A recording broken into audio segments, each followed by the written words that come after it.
किए थे और ऐसे ऐसे आंदोलन जो अंग्रेजों की भाषा बोलेगा, जो अंग्रेजों के रास्ते पे चलेगा, जो अंग्रेजों को अपना आदर्श मानेगा, उन सबके पैर भी ऐसे ऐसे आंदोलन उखाड़ देंगे जो आज तानाशाही कर रहे हैं।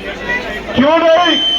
वो मैं जानना चाहता हूं कि धर्मेंद्र प्रधान जी को क्यों नहीं जा रही आवाज, प्रधानमंत्री जी को क्यों नहीं जा रही आवाज, गृह मंत्री जी को क्यों नहीं जा रही आवाज, और वो सरकार किसका इंतजार कर रही है कि ये इस शख्स में, इस मंच में बैठा है ये शख्स जो है, जो एक वैज्ञानिक है, जो एक पर्यावरण का मित्र है, इस देश के लिए कई महत्वपूर्ण लड़ाई लोगों को जगाने के लिए, लोगों को उनके अधिकार के प्रति जागरूक करने के लिए हम लोगों ने लड़ते देखा है।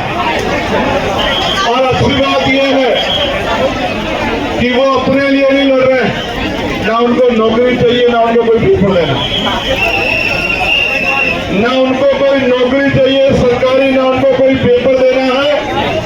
और अगर वो अपनी जान को दांव पे लगा के यहाँ बैठे हैं और हटाए से नहीं हट रहे, इस बात का इनकलाब है, इस बात की चेतावनी है हुकूमत को कि अब ज्यादा दिन तक उनकी डिक्टेटरशिप चलने वाली नहीं, उनको फैसला लेना पड़ेगा। मैं तो देख रहा था जहां लोग अपनी लड़ाई नहीं लड़ते, जहां लोग अपनी समस्याओं में नहीं खड़े होते, मुझे सहयोग से ये भी कहना पड़ेगा, इस देश के नौजवानों को अपने बारे में सोचना चाहिए, सोचना चाहिए उन्हें अपने बारे में।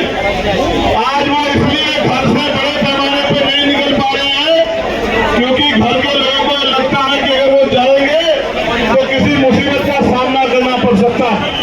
अगर आप अपनी लड़ाई अपने आप नहीं लड़ेंगे तो आपकी लड़ाई कौन लड़ेगा?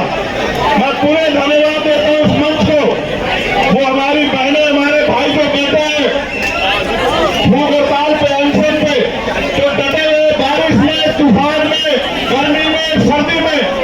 और मैं खुद आंदोलनकारी में जानता हूँ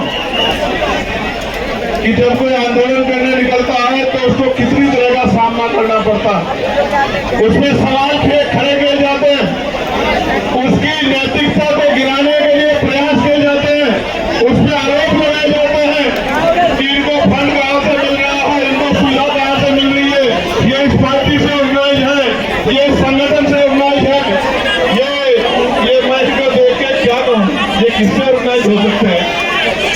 ये सब नौजवान हैं और नौजवान जब जब अंग्रेज लेता है निजाम बदल जाते हैं। मेरी बात को आप याद रखना।